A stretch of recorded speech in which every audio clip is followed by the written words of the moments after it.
Welcome to everyone who is joining in. Good to see you all here again. If you can hear me, just mention in the chat window at the bottom of the screen, say hi, yes. Brilliant. Good evening to you all. It's good to see you guys join in again for the next session that we have on product management. Good evening. Good evening. We are actually in the middle of a webinar series, and today we are doing product management. We're in episode 6. We've had 5 episodes before this. For those of you who do not know, this series is run by Upgrad. Upgrad is an online edtech firm where we have online programs and masters, diplomas with universities across the world, including India, where we help upskill working professionals and then help them to transition into the roles that they're looking for. Now, just to start off with, we will be going live with Sai. Sai is the product manager at Pegasystems. We just want to get a fair understanding of your background, your experience, what you're looking at from today's session. So I'm just going to launch a poll quickly, which should flash across your screens right about now. Just let us know what is the outcome you're looking at from today's session, and we'll sort of try to cater the last 15 minutes, which is the Q&A, towards the pressing issues that you have, whether it's upskilling or transitioning. We will answer it accordingly. So just to give you an idea, today's session will broadly be around 40-45 minutes with Sai, working through how do you build and scale a machine learning product, and then we will move into a Q&A on the back of the topic, or also any specific questions that you have about your career. So I hope that answers your questions. Just on one hand, I think people who are asking if we provide certificates for these sessions. No, there are no certificates for this session specifically, but we do have online free courses with Upgrad, which you can check on Upgrad free courses. And you'll get once you finish those courses, you get a free certificate from Upgrad stating that you've completed that. So do check that out if you are interested. I'll put in the website here so you can check it out. But we'll just wait for a minute more and then we will get cracking. Sai, you can see the poll, right? Yep, I can see it. I think quite a big chunk today for some reason, not for some reason, but a big chunk who want to upskill themselves. I think the topic itself is quite telling of that. Yep. Learning how to upskill should be good fun. And a good mix, I think, of both experienced and non-experienced folk who have joined us. Right. Brilliant. So we'll start in a minute and then we'll take it from there. Already 70% of those who have joined and have voted. So great to see you guys engaging. We look forward to your participation. Feel free. We have a Q&A tab, and that is in addition to your chat. This is where we will pick up questions during the Q&A session, and also during the session, if you want to ask specific questions, you can ask that in. And if it's relevant, Sai will pick that up and answer that. But we will answer them during the Q&A last 15 minutes of the session. So do keep the questions coming in. Don't worry about, whether it's the right time to ask yes or no. Ashish is asking, does Upgrad provide placements for non-PM professionals to transition? We will answer all these questions, Ashish, about, what Upgrad's program. If you want to know more about that, I will take up those questions towards the end of the session. So do keep that question. Do add that question in the Q&A tab and we'll pick that up. But without further ado, Sai, are you ready to start? Yep. Great. So I think you can start by introducing yourself and then we can start. And just for everyone else's notice, we will not be allowing or unmuting anyone for this session. If you have any questions, please do add them in the Q&A tab and we'll take it from there. Thanks so much and all the best for you guys. Cool. Thanks, Stefan. Hello, everyone. Good evening. I think most of you guys are looking forward to a weekend. So how about something to think about during the weekend, particularly about building a machine learning product and scaling it. So my name is Sai. I currently work as a product manager at Pegasystems.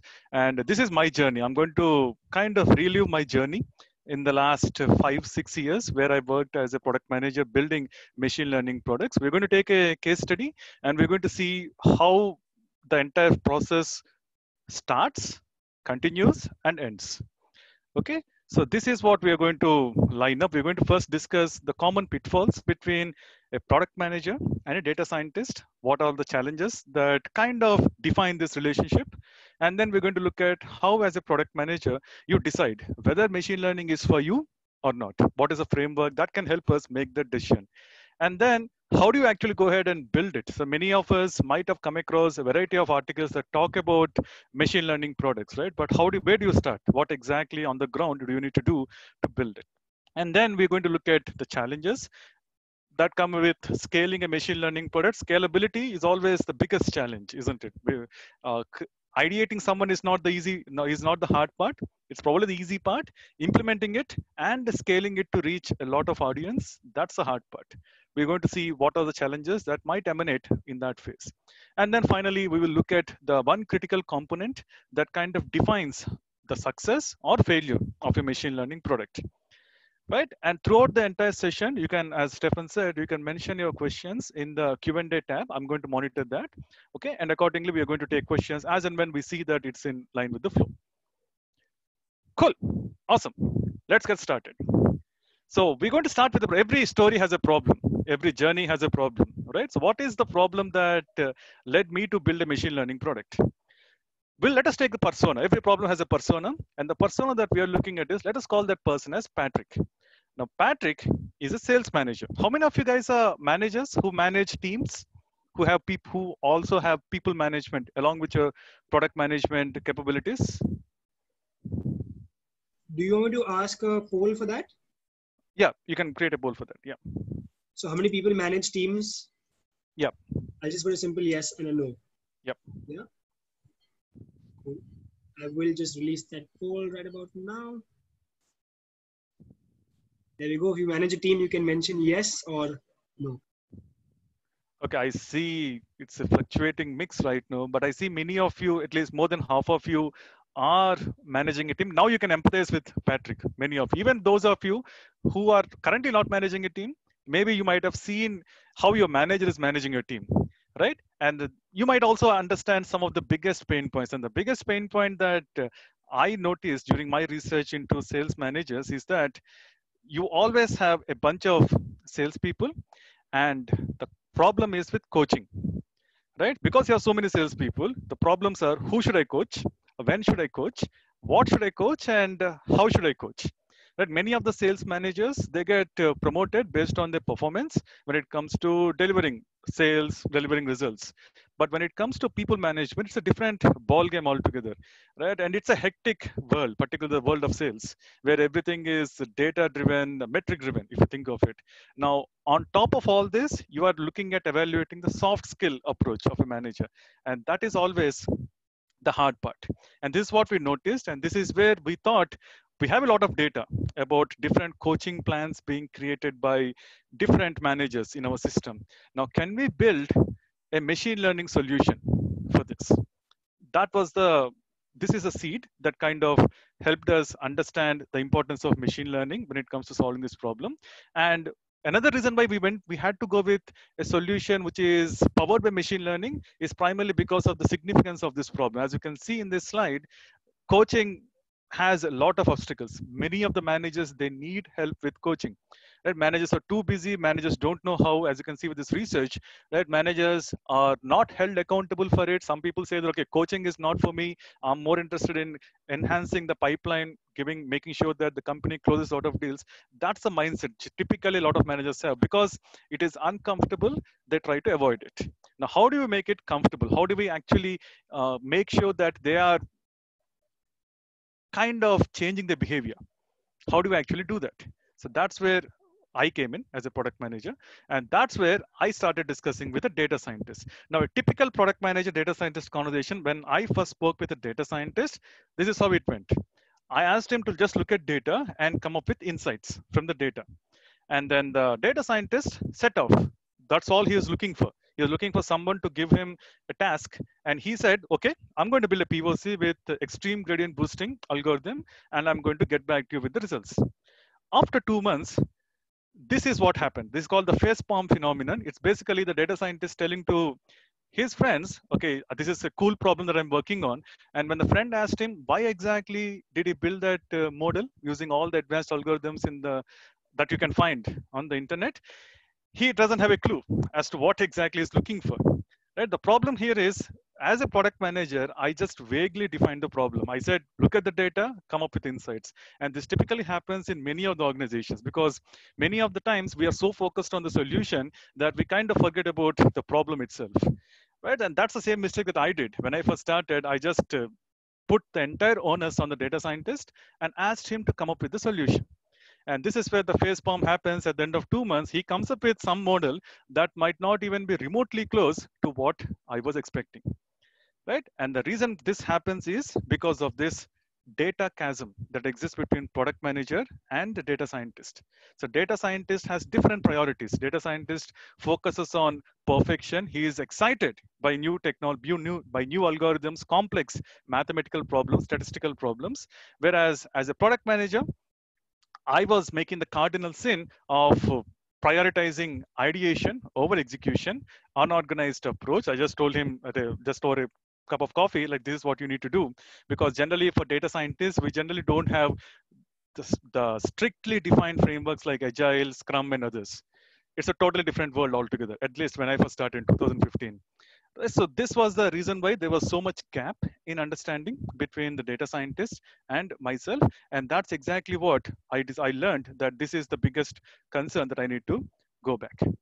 Okay. And that's where I've learned that you need to set up a process. Just like many things in this world, many problems in this world, the most complex of problems can be solved if you have the simplest of processes governing them.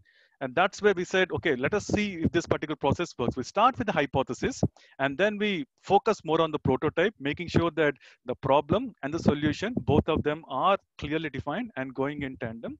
And then you get into building the solution, building the product, the data engine. Let us see all these three phases, how you can actually take any machine learning, any product idea into through these three phases so that you finally end up with a machine learning solution. As I first discussed, the biggest problem is the product manager did not clearly define the problem. Now, how do you define it? What kind of definition makes it possible for the data scientist to understand? So 4 questions to be answered by the product manager. So this is where the hypothesis comes into picture, the business understanding. And this is where you use this framework to kind of first figure out what exactly you are designing your solution for. Right? There are 6 types of designs that as a product manager, you'll find in many of the machine learning products. Now, for a second, think about all the machine learning products that you currently use. Netflix, YouTube, right? LinkedIn, Twitter, Google, Facebook, all of them, like even banks for that matter, Sharekhan for people who are into stocks. Pretty much all of you have access to machine learning products. Now think about these different categories and then see which category each of them falls into. Design for discovery, meaning you have a lot of data and you are trying to identify data that is important, that is interesting. Right? Can you give an example? Which product focuses on design for discovery? Which product do you think focuses on design for dictionary or design for discovery? Netflix. Right? Netflix, Spotify. That's exactly because there are billions of movies, millions of movies, if you think of it, millions of songs. And Netflix, particularly YouTube. I think YouTube knows me better than myself. The recommendation that YouTube gives these days, I'm not even going past YouTube recommendations, particularly mobile app, right? So earlier, we used to search for videos. Nowadays, it's all there. You just need to go to the recommendations, and that's the best possible usage of your time, right? So that is design for discovery. And then you're looking at design for engagement. What does this mean? What does engagement mean? Engagement means you are going to spend a lot of time on that platform. Facebook, right? So these days, after all this controversies that emanate from Facebook, pretty much everything that Mark Zuckerberg touches is turning into a controversy in the last couple of years, right? Now, even after that, people are kind of staying away from Facebook. At least the initial lure has kind of waned off in the last 2-3 years. But still, the moment you log into Facebook, particularly after, let us say, 5 days, 10 days, you will not log out of Facebook without spending more than 15-20 minutes. Isn't that the case? You actually spend a lot of time at least going to catch up on what all our network, what is our network doing, what all the happening things, who is getting married, who is not getting married, who is in love, all that kind of stuff, right? So that is designed for engagement. Facebook wants you to, they used machine learning algorithms in such a way that they always give you interesting information about people you long forgotten, right? And that's the main goal of the algorithms at Facebook. And design for uncertainty. What is an example of this? When do you design for uncertainty? Yeah, news apps like Bloomberg, that's another classic example. Design for uncertainty is nothing but airplane prices right now. IRCTC. Right? Do you guys remember this Tatkal? It is so uncertain. You don't even know. It's pretty much you need to pray to God, isn't it? If you apply, if you have an important trip to make and train is the only option available to you, and if you are going to get into the 10 to 11 o'clock slot in the morning, it's fastest finger first. And even fastest finger first also doesn't work most of the time. Right? You pretty much are praying to God, making sure that, okay, I get the ticket. Right? Now, what IRCTC has done is, if you guys remember, whenever you are waitlisted, there's a lot of uncertainty, isn't it? That is probably the biggest phase of uncertainty in our life. When you're waitlisted for something, you don't know whether you can plan for something else, or you don't know whether you should be sticking with the original decision, right? And that's where they have used historical data analysis, and they gave you this probability of your ticket getting confirmed. If the probability is higher than 90%, maybe if that is a threshold, you will keep on waiting. If the probability is, let us say, 40%, maybe you will just make alternate arrangements. Right? So that is designing for uncertainty. IRCTC doesn't want you to spend a lot of time on their website. Their machine learning algorithms are not, they don't want you to like pretty much spend hours on the website searching for stuff. They want you to quickly move away and get your information and clarify, I mean, the biggest pain point that you have, which is uncertainty. Right? And then what about design for peace of mind? Arogya Setu app is also another classic example. Yeah, you can say that. Yeah, that is, we are all uncertain right now, right? At least we don't know anything about this virus even after 3 or 4 months. Arogya Setu app is another good example. Online bank transfer, exactly as Himanshu rightly said, right? Online bank transfer, if you think of it, let us say your salary day is the end of the month. You don't want to log into online banking website every hour and check whether the amount has been created or not, isn't it? That would be really, really frustrating and also tiring if you think of it, right? That's the reason why what they've done is simple alert mechanism. Whenever there is something suspicious happening, they will send you an alert, right? Whenever there is a fraudulent transaction attempted on your credit card, they will send you an alert. So you need not monitor your bank account, bank balance entire 24 hours a day. That is designing for peace of mind. And design for time well spent. Somebody was explaining Bloomberg, right? Even Twitter for that matter. While you're away, there is a feature in Twitter called While You're Away. So instead of you spending a lot of time scrolling through the feed in Twitter, what Twitter tells you, it just creates a digest, a high level summary, right? If you look at InShots, another classic example, instead of you reading a long article, what InShots does, it gives you a high level summary that is designed for time well spent, right? So that you actually get the news that you wanted in the minimum amount of time. Blinkist is another example. They give you a summary of all those books, right? So designed for time well spent. And design for conversation is nothing but chatbots, right? And my problem, the problem, if you're looking at Patrick, that problem will be solved by design for discovery, because I'm trying to discover what are the best coaching plans that actually work for salespeople in my data set, right? So, and that's exactly what we are going to go ahead with. And these are the 4 problems that a product manager generally has to keep in mind, right? Whenever he's defining the problem. First thing, does machine learning fit the product goal? Is there a way to actually solve the problem without machine learning? And this is an important question to ask, because investment in machine learning is not going to be cheap. It's not going to be light. It's going to be an involved decision. It's like buying a house or marrying someone, right? It's not going to be easy decision that you're going to say, okay, after just trying it for 2-3 months, I'm going to come back and go back to regular scheme of things.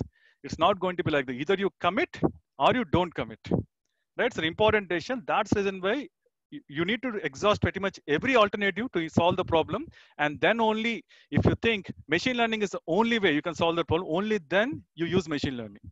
Otherwise, it's going to end up in heartbreak, just like many decisions in life, right? So in my case, machine learning fits perfectly because I don't know what are the best coaching plans, and I need to look at data to figure it out, and I need to do it at scale because I'm looking at close to 1 lakh users out there, right? 50,000 sales managers out there. So I can't do it individually and give them generic coaching plans. I need to actually figure out the best coaching plans in the entire application, and I need to surface them. So so that first question is a tick.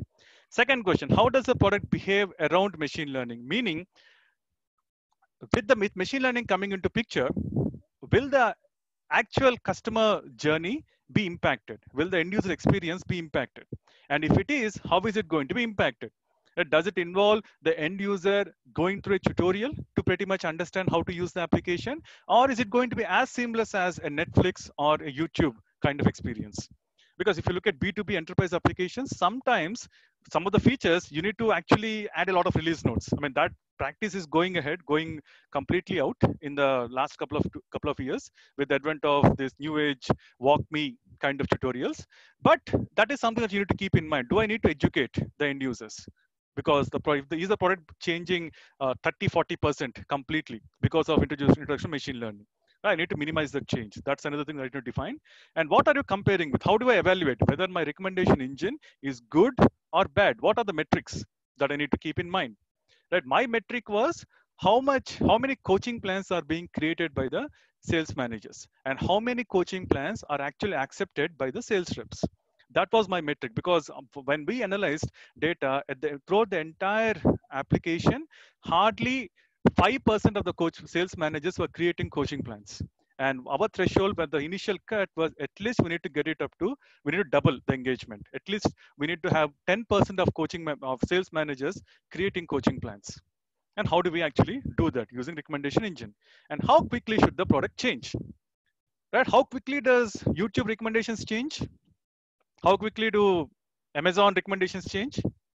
Do they change every minute? Do they change every week? What do you guys think?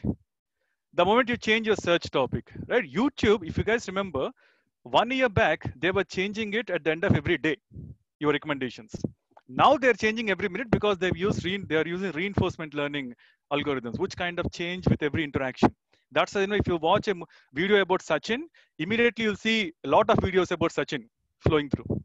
It's a combination of reinforcement learning and graph modeling, right? But if you look at 4 years back, 3 years back, at that point of time, these engines, these recommendations were only changing at the end of a day, at the end of a week. If you look at image recognition models, they don't change every second.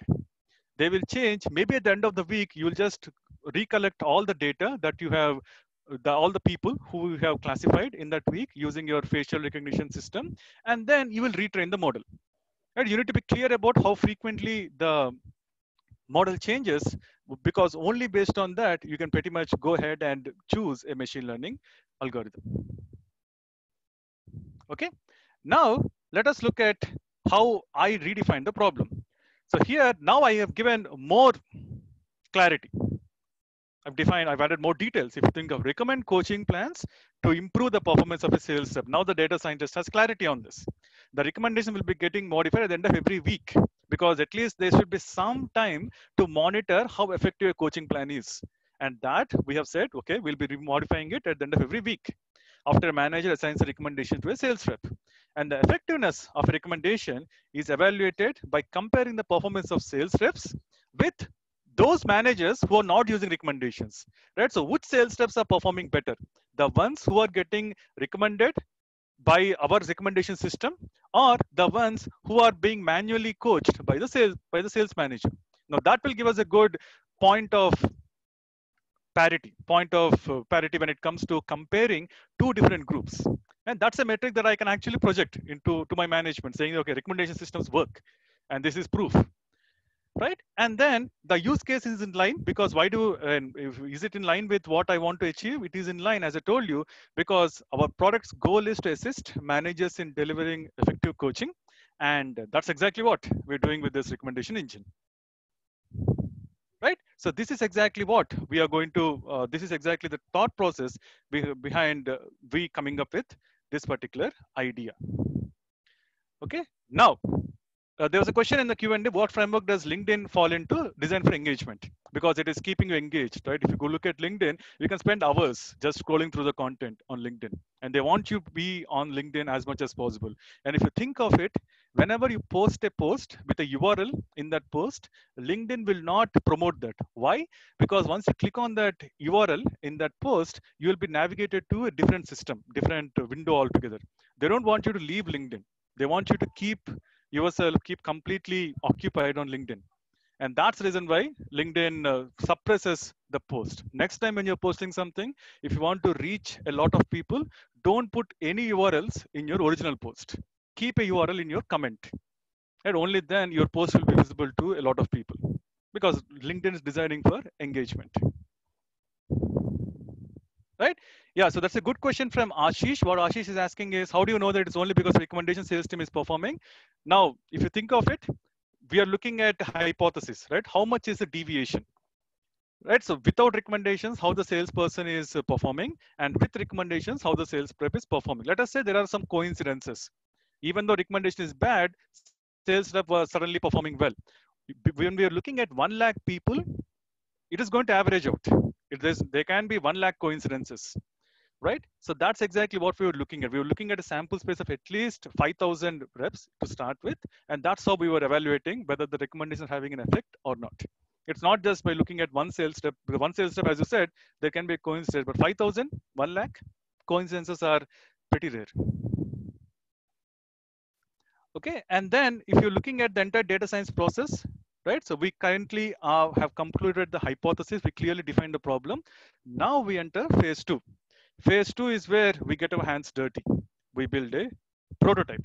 Now, as a product manager, how do you decide what exactly are the things you keep in mind when you're building a prototype?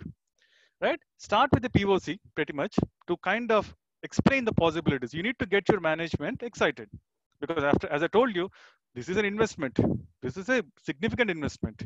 And how do you get them on board, right? Just giving a PPT, just giving a presentation will not really sell the topic to them, right? So you need to actually build a POC and explain the possibilities, right? So that they see what they're going to get into. And how do you build a POC? You don't need to actually invest a lot of amount, because if you're investing a lot of amount, a lot of time and effort, then that is not a POC. POC is supposed to be quick, proof of concept, right? How do you do that? You have so many options currently available, and you're actually spoiled for options. You can use any of these cloud providers. We went with GCP, Google Cloud Platform, but you can easily go for AWS, IBM Watson, Microsoft Azure. They are like packaged machine learning services that these guys offer. It's like either you can cook everything at home, or you can get a pre-packaged stuff from Domino's, pre-packaged pizza, right? So initially go with the pizza. Just convince the management that pizza is good. And then you can figure out how do you bake that pizza in your own house.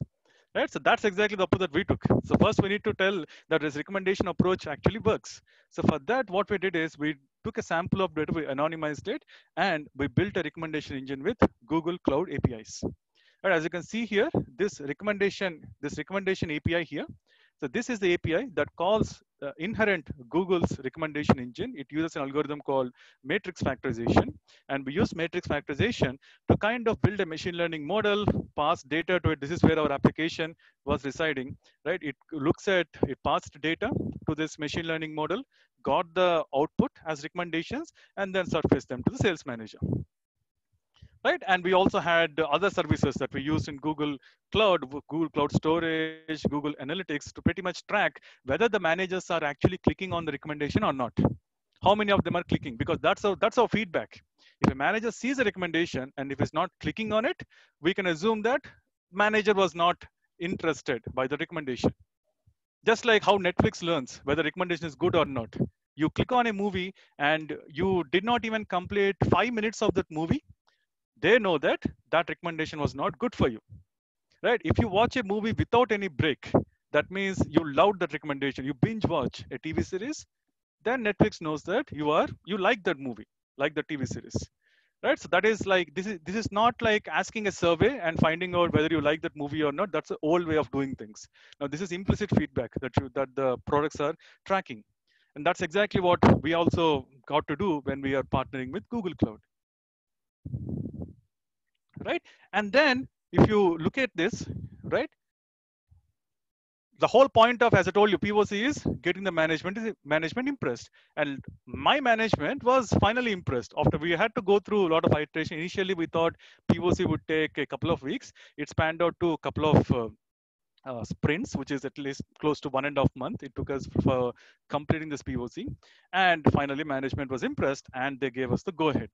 Right, let's do this, and that's where we went ahead, all action style, Arnold style, into building the product in house. Right, because now we can't use Google Cloud for production environment because data, right, agreements, licenses, all these are a concern. For POC, it is good. Now we need to replicate it in our in-house because we also need to have control over the scalability of that solution. Right, so that is where we looked at the data engine, the final piece of it, where we are going to build the machine learning model in-house. Right, and how do you build the recommendation engine in-house? First, we focused on collecting data, collected coaching plans created by sales managers across system. Because once we know what are the best coaching plans by sales managers across the system, then I can figure out the best coaching plans. It's like this. You are a manager, you are promoted to a manager in your organization. Now, how do you decide, how do you learn how to coach your people, your team people, right? You'll be reaching out to somebody who is more senior to you, someone who has done it. Maybe you'll reach out to the best manager on your floor, right? So the same approach here also, we're looking at close to 50,000 managers across the system, and we want to figure out which of those managers are actually performing well within the same organization, if you think of it. And then figure out those coaching plans and then recommend them to novice sales managers. That's where we're collecting all the data across entire system. And then we were looking at preparing the data because it involves a lot of cleaning, because most of the times there will be some personal details in the coaching plans, meaning personal details, meaning not phone numbers and all that stuff, but hyperlinks, websites, names, right? Names of some coaching, some sales steps, which we don't want. We don't want specifics.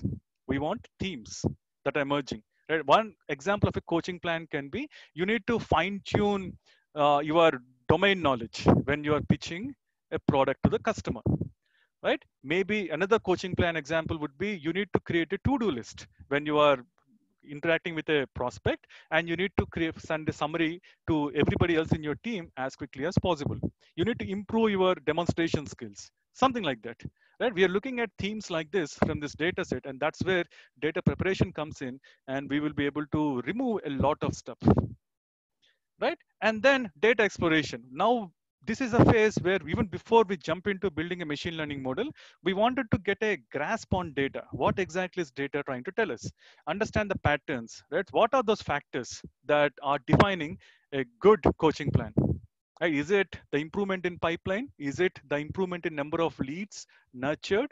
Right? Is it the number of is it the conversion ratio? How many leads are you converting into opportunity? What are those metrics that are defining a really good coaching plan? Right? So we actually understood that when we were exploring the data, and then that's when we went into creating a model, building a model. We used a bunch of algorithms. We tried with variety of machine learning algos, and we finally figured out, okay, combination of machine learning algorithms actually gave us the best results. We built a machine learning model, and then we evaluated, as I told you, we evaluated based on whether the sales manager is looking at recommendation or not, right? Whether he's clicking on it or not. That was the evaluation criteria. If I give 5 recommendations, how many of them is the manager really interested in for each of the sales rep, right? And then once we have the model, once we have the basic testing done, that's when it gets into deployment, right? How do you containerize this model? How do you integrate this with your existing application, right? As an API using Flask framework, we were actually building it in Python ecosystem, right? How do you do all this? That comes with the model deployment. But I'm going to touch upon more about model deployment during scalability, because that's where it becomes really vital. right? And this is the overall journey that we had to go through. It actually took us close to 4 months to build this in-house recommendation engine. It went through a lot of iterations, lot of discussions, lot of debates and everything. But it is one journey that you will never ever forget because of the payoff that is at the end. Okay. Now, what happens after this? What is beta testing? What is beta testing?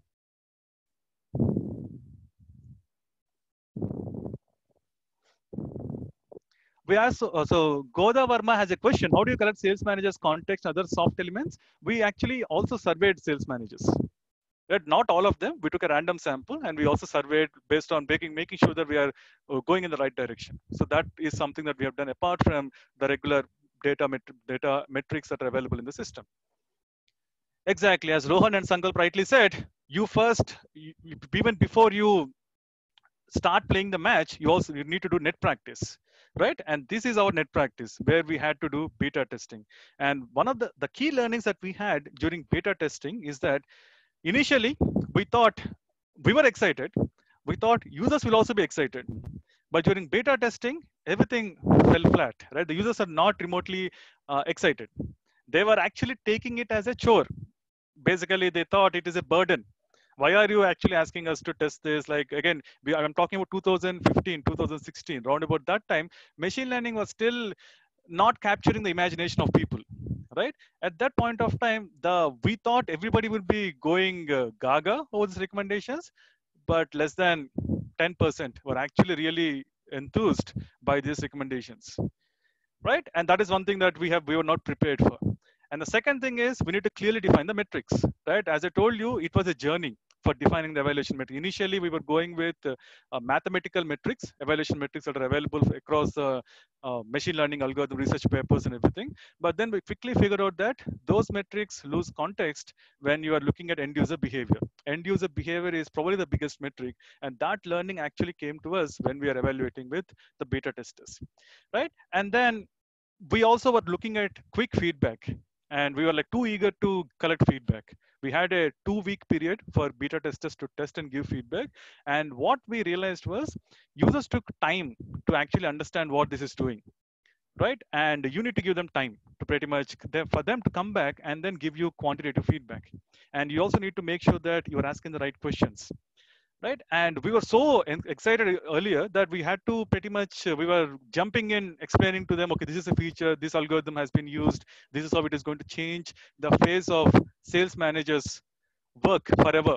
That we're making that huge statements, and that put off some people. And that's when we realized that you should not tell, you should observe, because beta testing is all about observing. We were spending more time telling than observing when we were doing beta testing, right? And these were the key learnings during beta testing phase, right? And we had to actually extend beta testing from 2 weeks to 4 weeks, at least double the beta testing time, in order for us to tweak all those feedback, all the feedback that they've provided. The feedback about UI, the feedback about the learning curve, the feedback about basically how the recommendation engine is actually fitting in with the line of work. Right, all that feedback we had to take it back, and then we had to spend a couple of sprints more to pretty much tweak them and finally come up with the final version, right? And that brings us to this first version of the product, right? Which is open for GA, general availability. And this is how it looked like. You have a manager and you have this coaching assistant, which is a recommendation engine. It is going to tell, okay, consider coaching this particular sales rep who is reporting to you in this category. And once you click on it, there you'll get the recommended coaching plan. What exactly can James do in this category so that he will improve in that KPI, which is customer focused mindset KPI. Right, and we were all excited. We were all, again, beta testing went well, even though it got extended. We thought the end users will be lapping it up. We were actually preparing for a lap of honor. Then, in real life, not everything goes according to plan, right? Just as 2020, the year 2020, it will tell you. And we also faced a lot of issues. Load tests were failing. Support team, suddenly these are players which we thought, okay, they will not be involved in this game itself. We thought we designed the recommendation engine in such a way that support team will be finding it very easy. The end users will be finding it very easy that they will not be even reaching out to support team. Then we started seeing a lot of queries getting to support team, and support team was like, when did this feature go in? Right, where did this come from suddenly? How exactly are we going to do to tweak a machine learning algorithm? I can fix a bug maybe by restarting a server, right, or changing some UI, or giving them a workaround. But how do I give workaround to a recommendation that the end user doesn't like? Right, and then you have the opposite problem. Sales got excited, that our sales, our company sales, and they started overselling, they over compromising. They said like, this is like Netflix of recommendations for sales managers. And then to add all this, right, if something can go wrong, it will definitely go wrong. There's a famous law for that, right? So that's exactly what happened, where the model went rogue, in the sense it started giving really, really awkward recommendations once the end users started using the system, right? And all this led to customers asking us to turn off the feature, right? So within a week after launching this, we pretty much fell on our back, right? And we had to lift ourselves up again. And it was a journey. As I told you, there were some people asking, why did you choose this?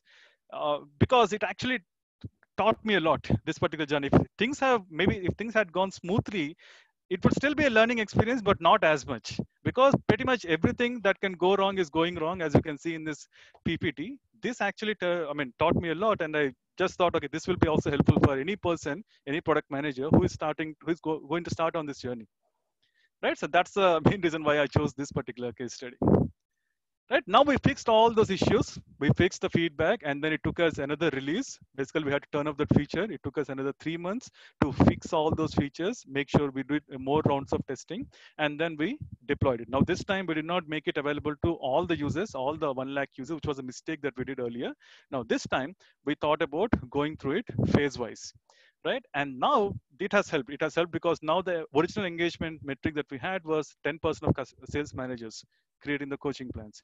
Right, once we adopted a phase-wise approach where we're looking at customer after customer, we did not release it to all the customers. We released it to customer by customer.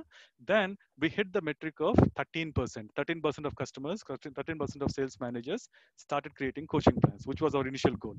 But how did we go about doing this? How did we scale the product sequentially? Right, here we had to combine all the learnings from all these 3 phases. Right, so scaling the product involved these 3 major components. The fundamental mistake that we did earlier was we were focusing on the product. We were not focusing on the product ecosystem in the company. Right, and architecture revamp, because we were so enthused with the technologies that we didn't really think through it when it comes to that same architecture supporting a lot of people. Load test for failing, if you guys remember. Right, stakeholder management. Now, how do you stakeholder meaning pretty much everybody who has something to do with that application, something to do with that product. Now, how do you actually manage all this? Right, so improve the AI quotient. The AI quotient definition is that how well do you understand machine learning terminologies? That what is an AI? Just like IQ, AIQ. Right, and we learned that we need to pretty much improve the AI quotient across the entire ecosystem. Like, say for example, marketing, we had to involve them early in the game. We need to educate them as to what is this algorithm doing, what is this recommendation engine doing, how is it helping the sales managers, how is it impacting sales reps performance. Right, we need to pretty much redesign the flyers, brochures, pitch decks, and everything. Documentation team, because this is machine learning model, right? So how does the end user figure out whether there is something broken or whether something is working as expected, right? Documentation team, we need to involve them, and we need to also improve the AI quotient for them. That we need to create training videos, we need to create the storyboarding journeys, just so that people are aware that no matter how cool your feature is, unless you spend time in making the user aware, they're not going to buy it. Whereas again, marketing 101, selling 101, if you think of it. And that was a fundamental mistake that I did earlier, where I was focusing more on the product rather than on setting up this ecosystem. Release management. That how do you actually make sure that, because machine learning models, they need to be updated pretty frequently, as I discussed, right? Every week. Now that involves a different way of handling things. If you guys look at it, regular development, you have a 3-month release. Every quarter you have a release maybe. every maybe bi-quarterly you make a release, right? But machine learning models, we are updating it every week. And this requires us to closely work with the release management team, making sure that the pipeline is in place and we are capturing the end user data and we are able to loop that in back into building a model. And then support team. As I told you, product webinars, we never involved them initially. So they should be involved in the design thinking sessions. They should be involved in the storyboarding sessions. They should be involved in sprint reviews, sprint demos, right? And that's where they're going to get that knowledge, get a grasp of those terminologies so that they can address end user queries that much better. And then customers, they should never be left out, right? So initially the problem was that even though we did beta testing, it was just with a small group of customers.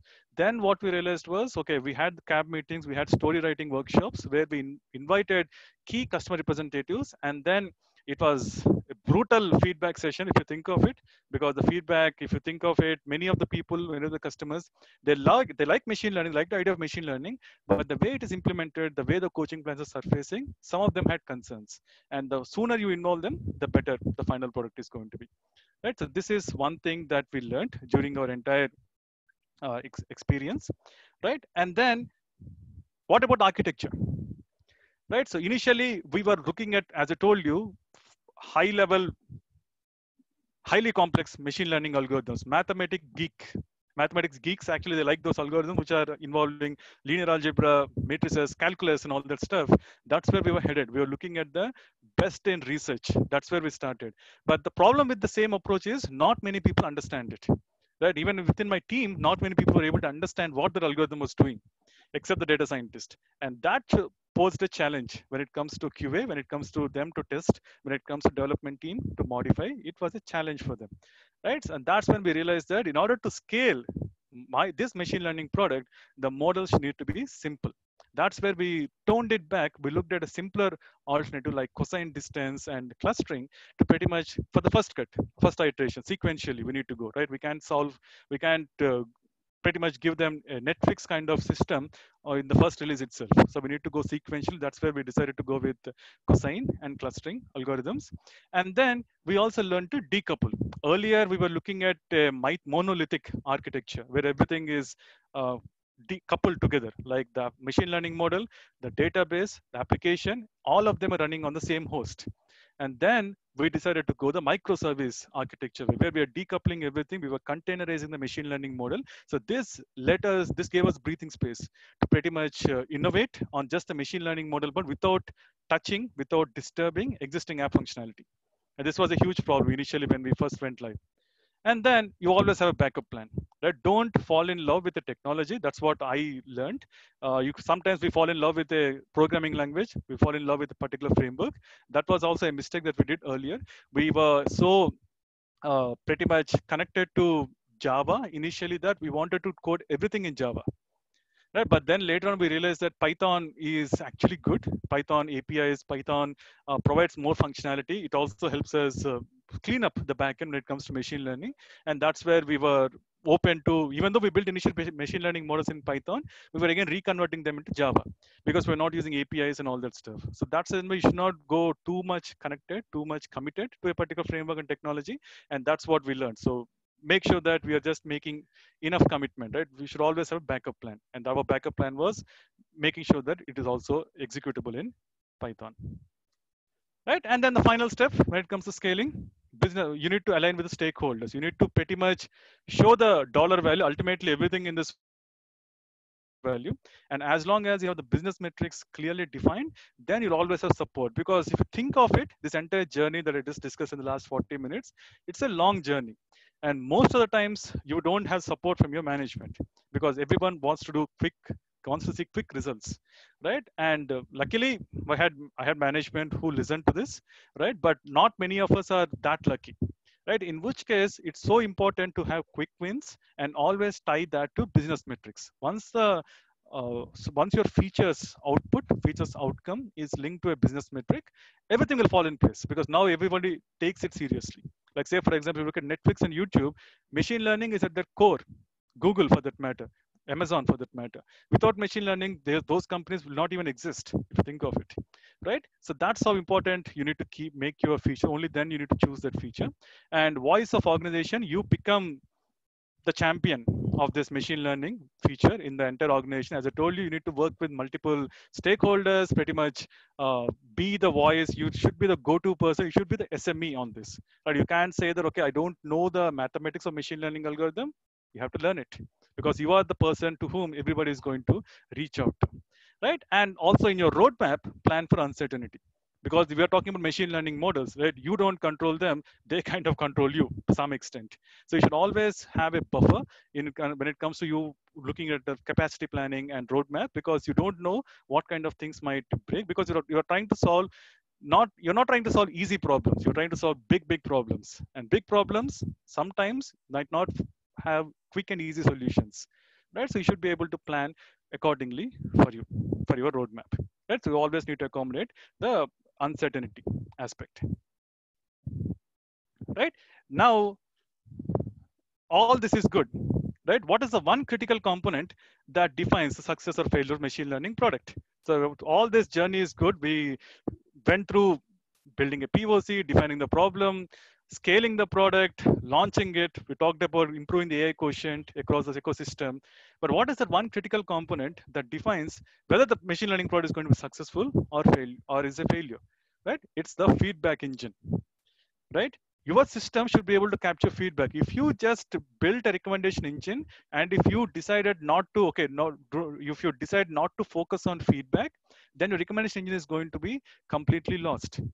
Do you know how many factors Netflix evaluates when it comes to deciding whether a recommendation engine is good or bad?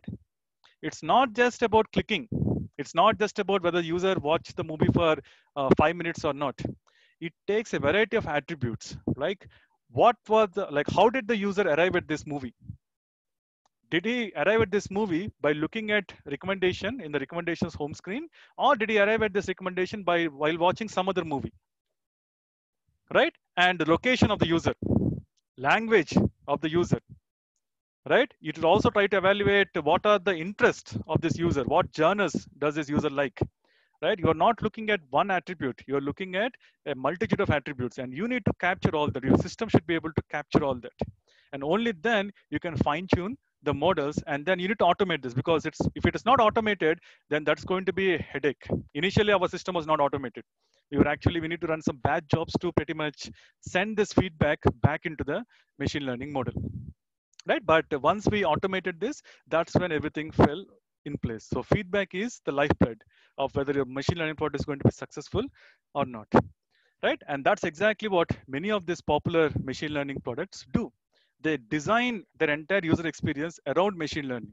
If you think of it, if you take any recommendation engine, as we were discussing, the user experience should be driven by recommendations rather than other way around, right? You keep the machine learning models at the center, you give recommendations, make sure that it's easy for the end user to click on a recommendation, make sure that it's easy for the end user to discover those recommendations. Once you do that, once you build an app around it, without the user searching for information, spending a lot of time figuring out where to go, that's when you hit the sweet spot, right? When it comes to user experience and the end user usage, right? And that's exactly where I personally think Netflix sets a benchmark. Do you know who the competitors to Netflix are, according to the CEO?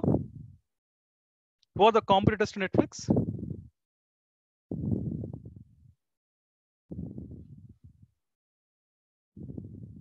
Amazon, Hotstar. Do you know what the CEO of Netflix said a couple of years back?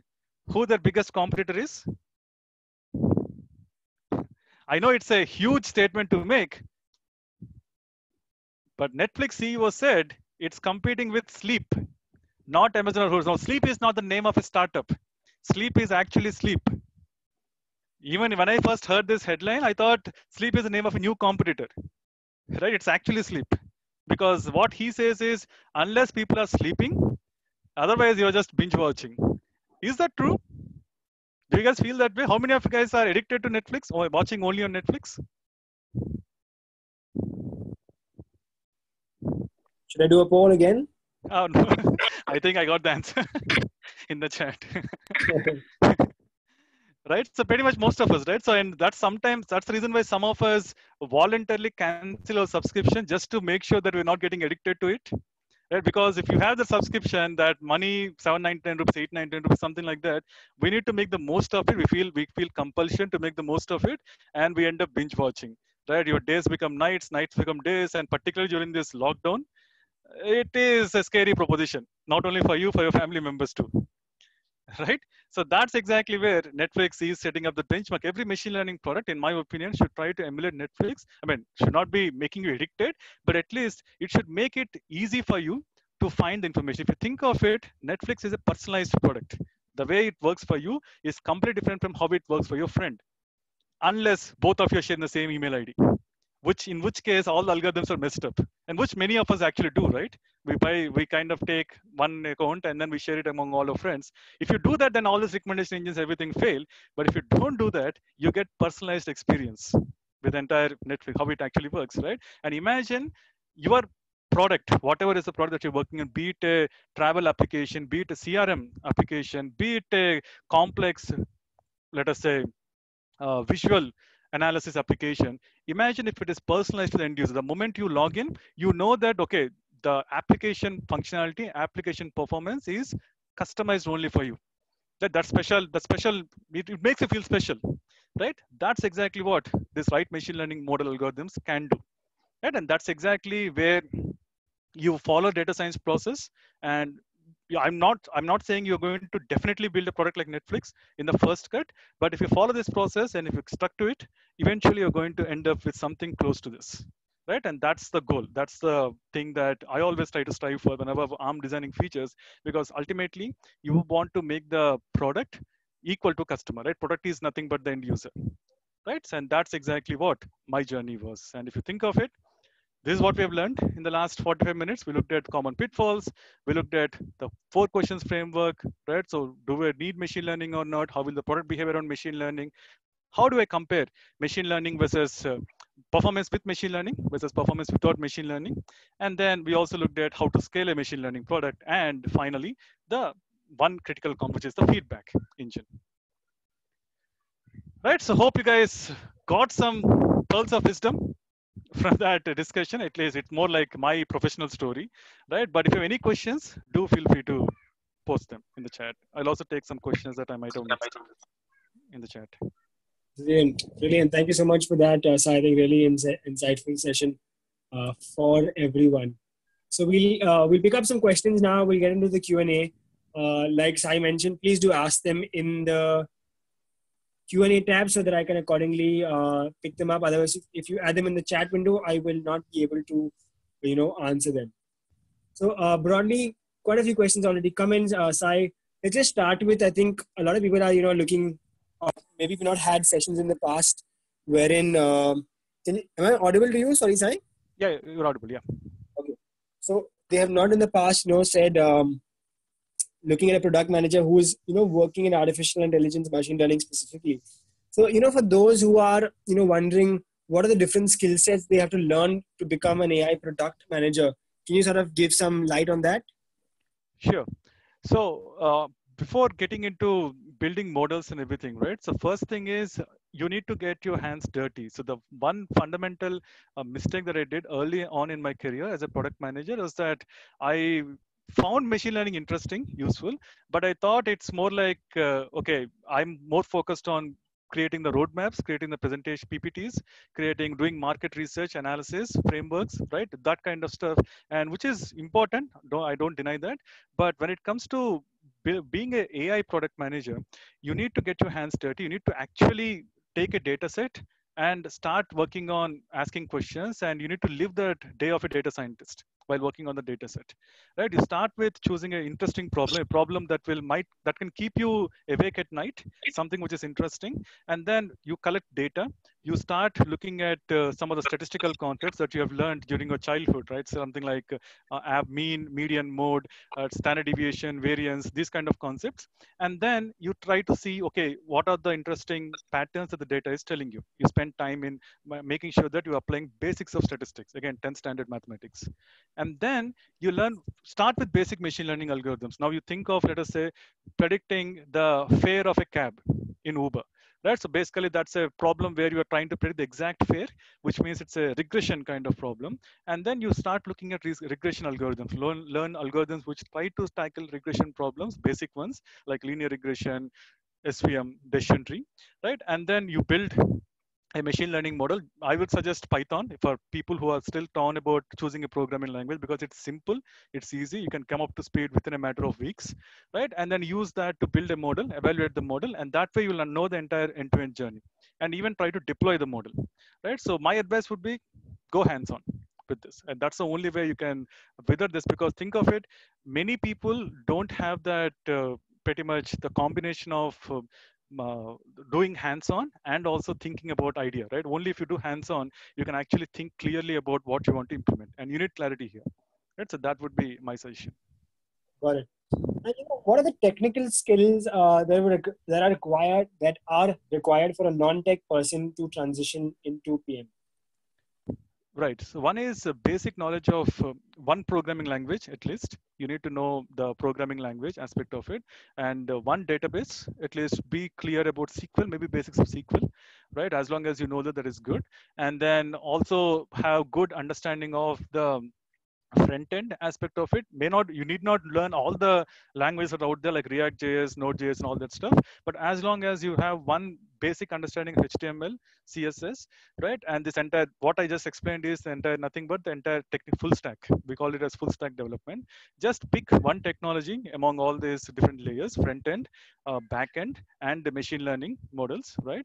And to see how all of these are integrated, and that should be sufficient. So that way you'll understand what your team is actually developing. Got it. Got it.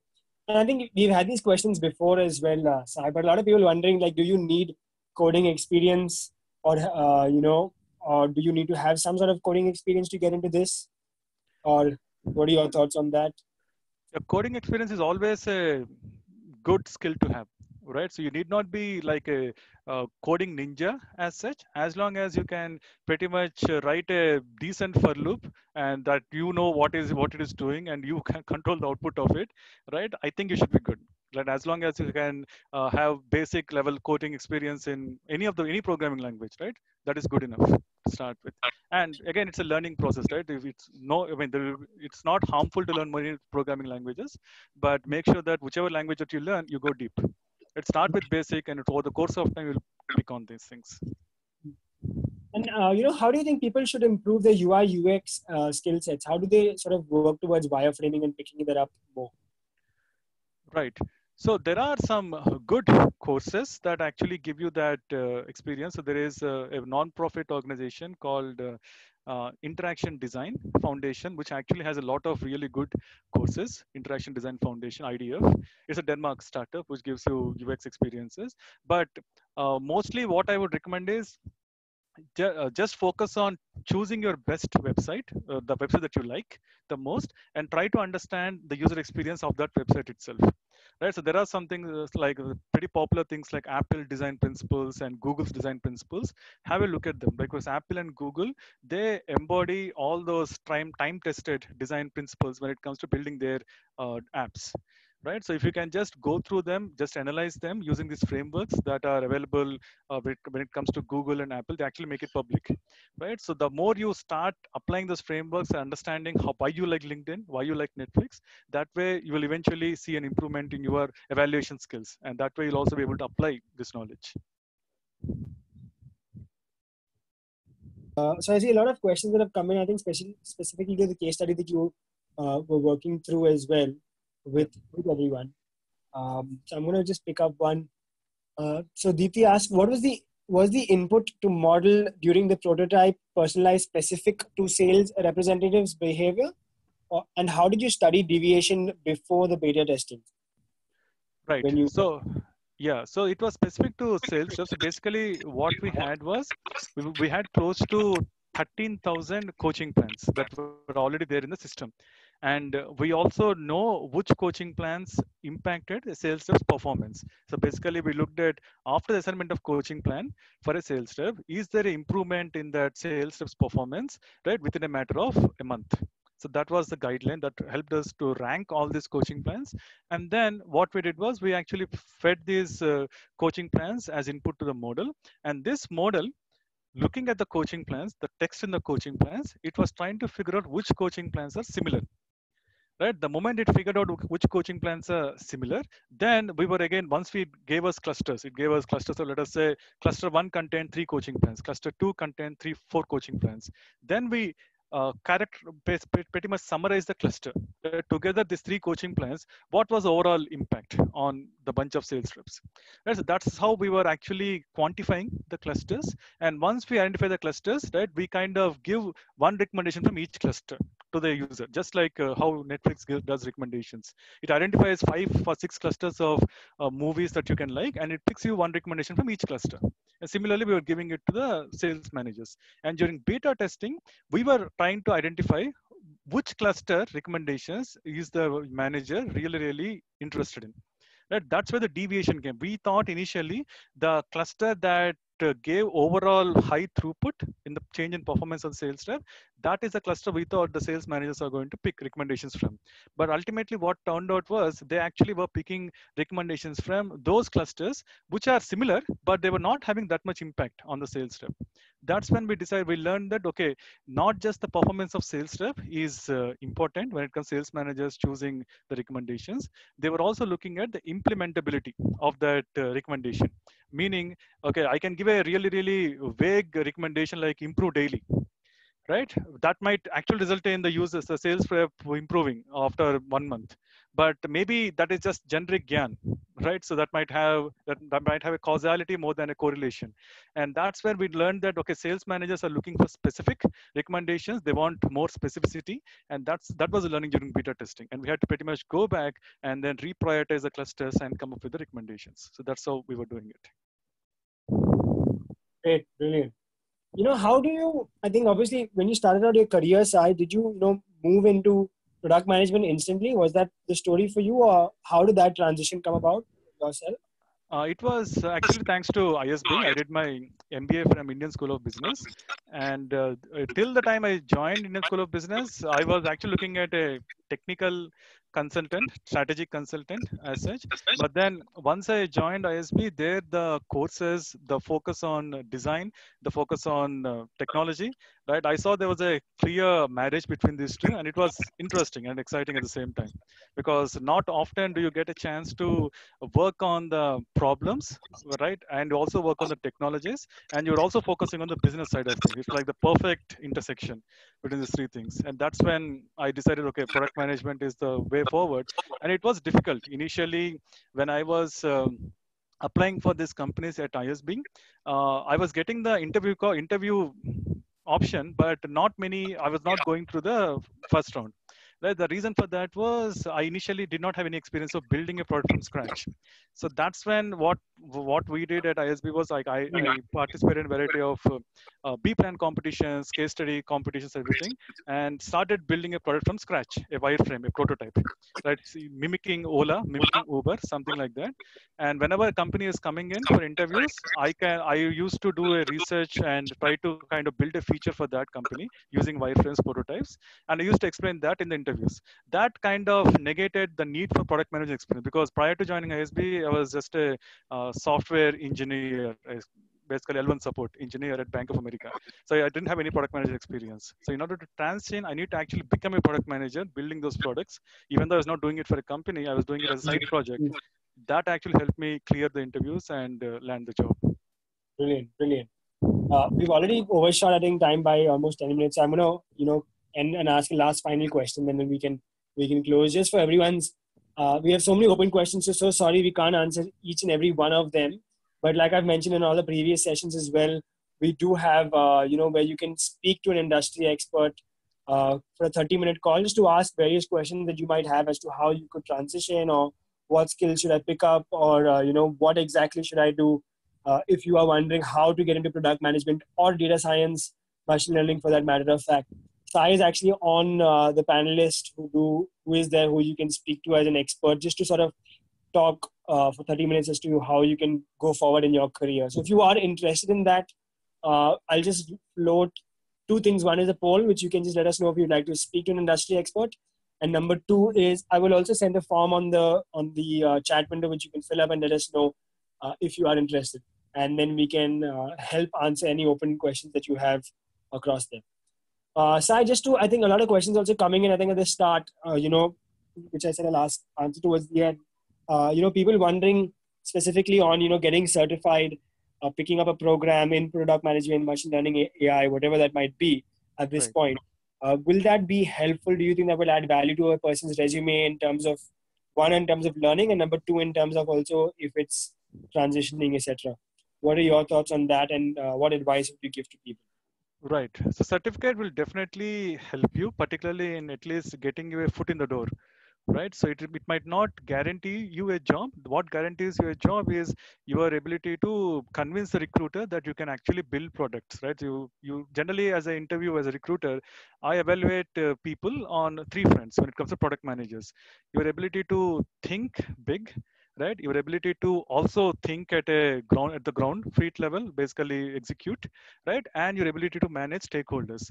If you, during this course, if you can learn these three skills where you're thinking about crazy ideas, at the same time, you're also thinking through the execution of this and maybe implement a product and also work in the team and identify the different, how do you pitch your idea to stakeholders, right? How do you convince them? How do you quantify your decisions and everything? If you learn these three things as part of a course, nothing like it. And that's exactly what ISB helped me learn. In that 1 year, this is exactly what I was doing pretty much the entire duration of that year.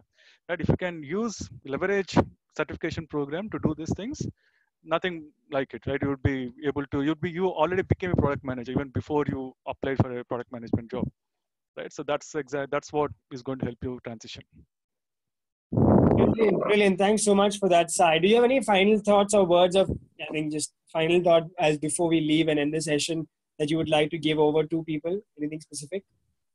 Yeah. So what I would recommend is if you look around you, right? So many of the machine learning products, machine learning features that have come up are pretty much solving problems. But if you think of it, machine learning is still has a long way to go when it comes to completely commoditizing, right? So that means there is still a lot of scope for a lot of problems that can use machine learning to come up with a final solution as such, right? So I expect you guys, to the future product managers, right? So to identify those kind of problems, the bigger the problem, the more the scope for machine learning to solve that problem, right? Particularly in this particular time when we're looking at this COVID ravaging industries, markets across the globe, now is probably the moment when it comes to seizing on for machine learning, right?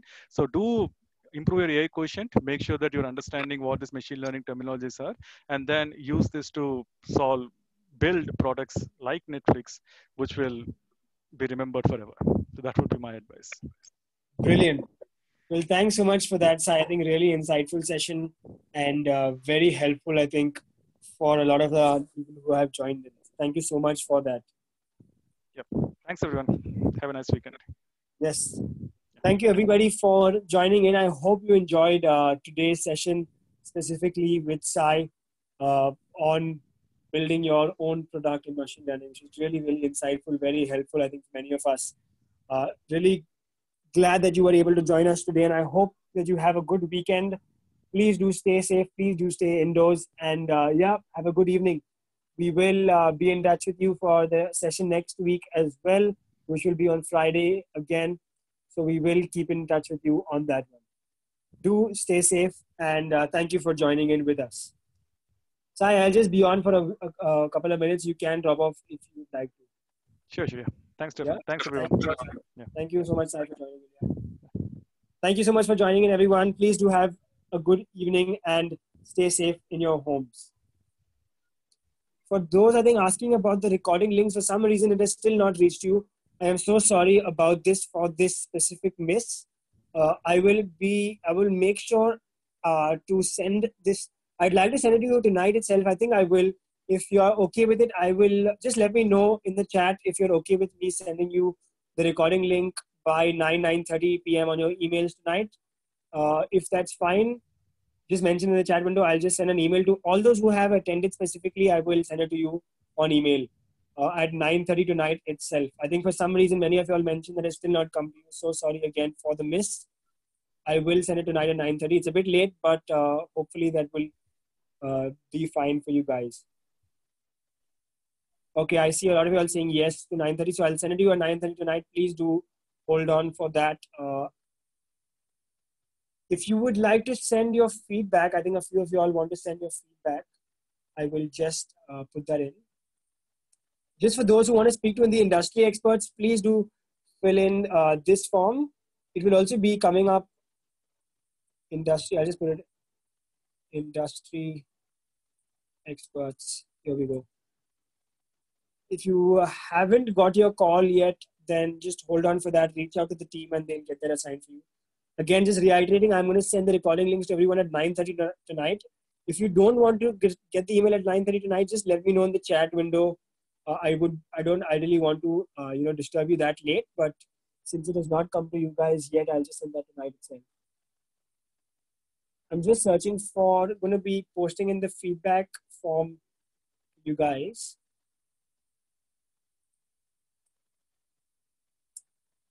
For today's session. So if you'd like to give any more feedback, please do add that in there.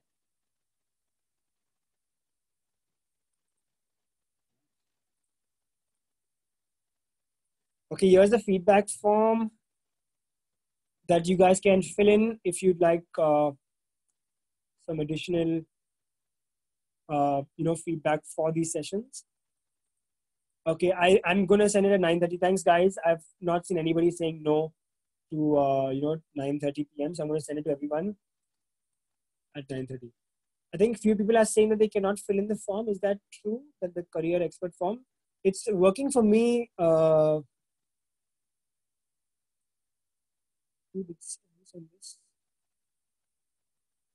think somebody, Yakala said it's not opening, but it is opening on mine, so it should be fine. Sorry, Ajay, what link does not work, Ajay? If you can just mention that. What link is not working? Is it the form link? What?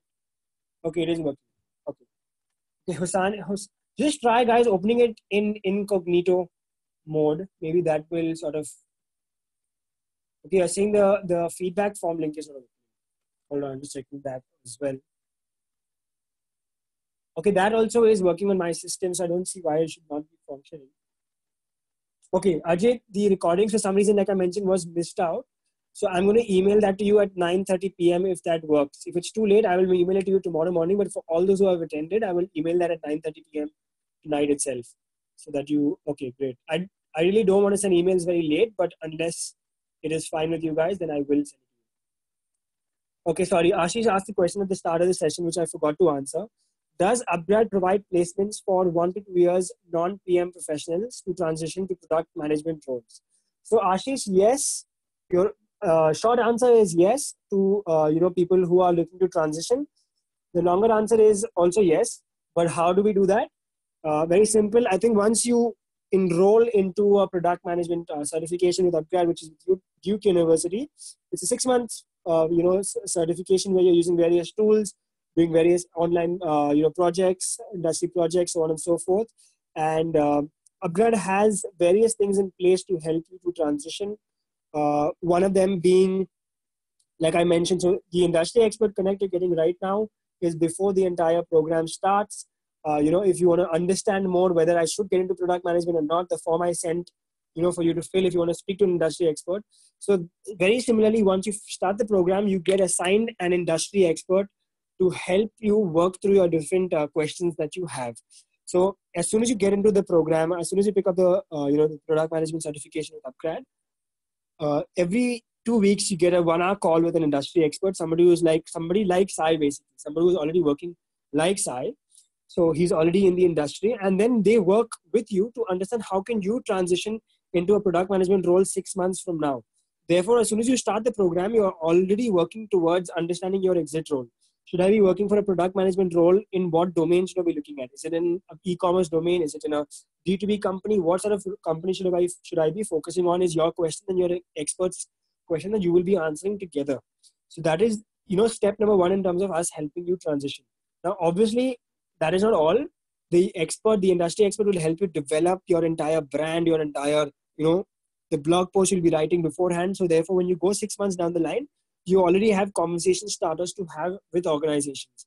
What you put on your resume, if you don't have prior experience, is you are putting on your resume. One is you've done the certification. Number two is you've also developed your brand.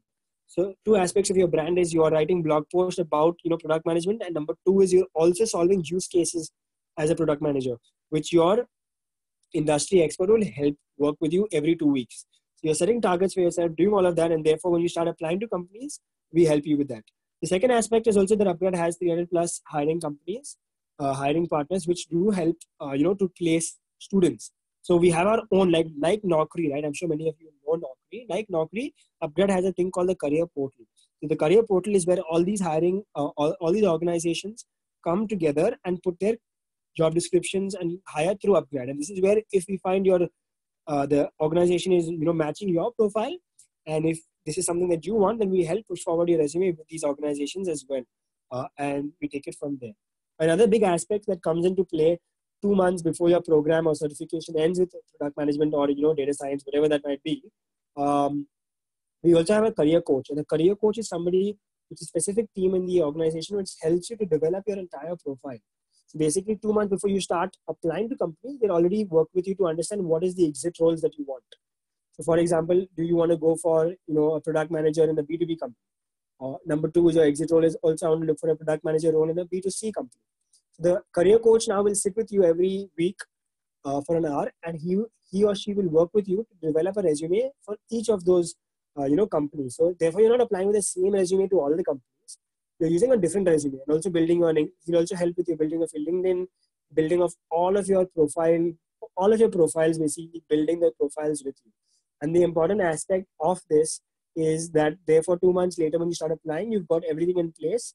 Your resume is catered to the B2B company or the B2C company, or, for a PM role and for an PM, like what Sai did, right? Like an artificial intelligence role in the PM space. So all those keywords, all the necessary things that you have to work on, the keyword research, all that stuff you're already doing with your career coach. You're working with your industry expert at the same time, which is a different thing to the career coach, to, work on the profile, on your use cases, on your blog post, on your entire learning aspect, your academia aspect also. So there are a lot of different, opportunities that Upgrad is going to provide to help you. And finally, we also have this thing called the just-in-time interview. If we always encourage every learner of ours, don't only think that, apply only through Upgrad companies. Also apply externally. Like many of our learners, we always encourage apply externally also. If there are certain companies that, you are not very confident of applying to by yourself, but you found a good role, then just respond back to your student mentor. A student mentor is somebody who's assigned to you specifically before the course starts. As the course starts, it's somebody who's there with you throughout the program, just for any issues you have, queries you have, whatever it might be. Very personal touch person, motivating you in case you are lagging behind, whatever that might be. Now, specifically on this one, this is where, if you have a company that you want to apply to, not sure about yourself, you just give this job description to your, student mentor and tell him this is the organization, this is, the details, and please do tie up with this company and let me know if there's an opening that whether I can apply to this opening. Our corporate team, our career services team will reach out to that organization and also try to tie up with that company and see what sort of requirements they have and how you can fit in, if you fit in for that role as well.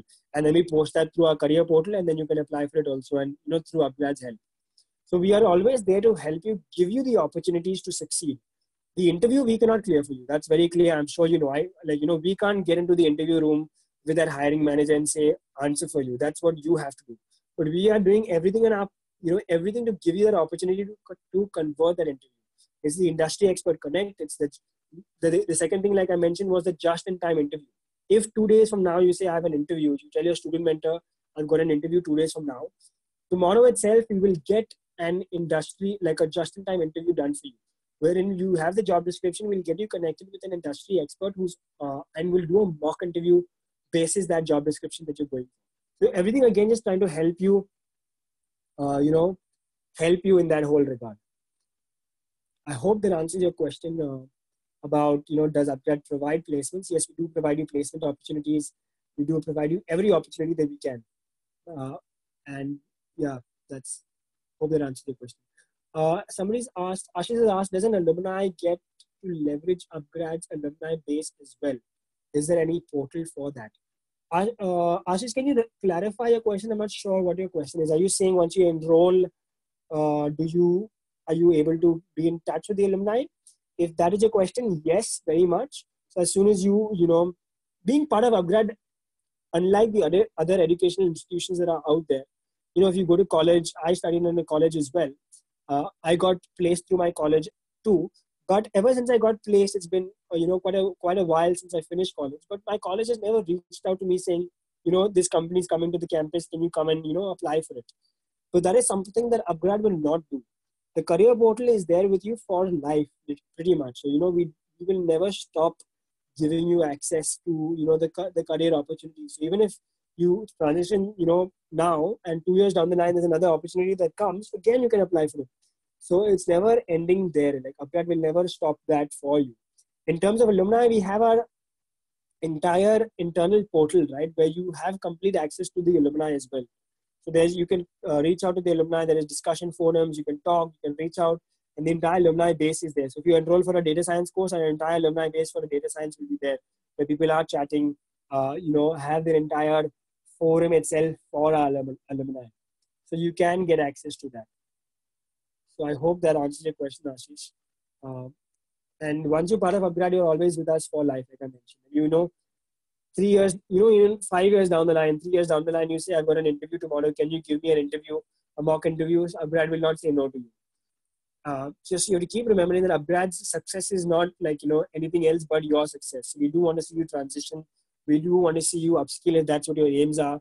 We want to help you, whatever that is. So the industry expert is not only helping you to, transition to a role, but if your aim is to just upskill and to implement it into your current organization, he or she will also help you with that. And we also can give you, sessions with experts for that. So I hope that answers your question.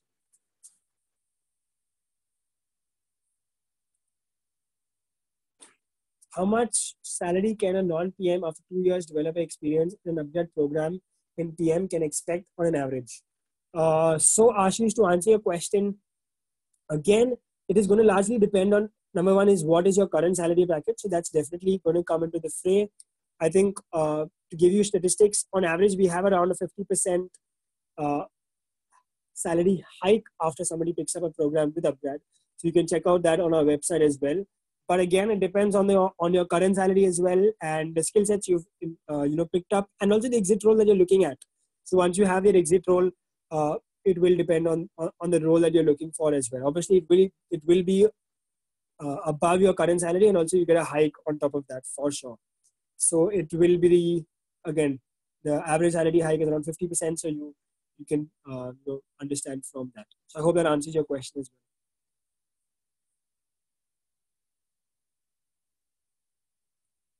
Riti is asking a question. If we are into a 15 to 20 salary bracket, can we still get an entry with a hike? Riti, I will need some more information on your profile to answer that question specifically. Like, what is your current experience? What have you worked on, etc.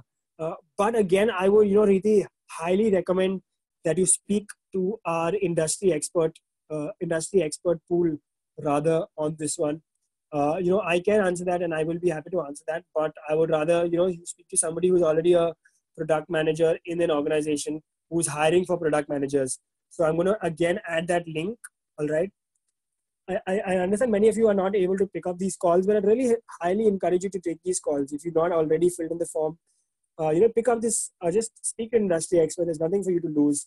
And they'll be able to tell you, like Riti, this particular industry expert, for example, will tell you, I don't know what your current experience is, so on and so forth, but, him seeing your resume, LinkedIn, etc., will be able to tell you, because they will be giving literally packages, of 25 lakhs, 20 lakhs, whatever it is, to people who are in that salary bracket and in that who are doing work around that.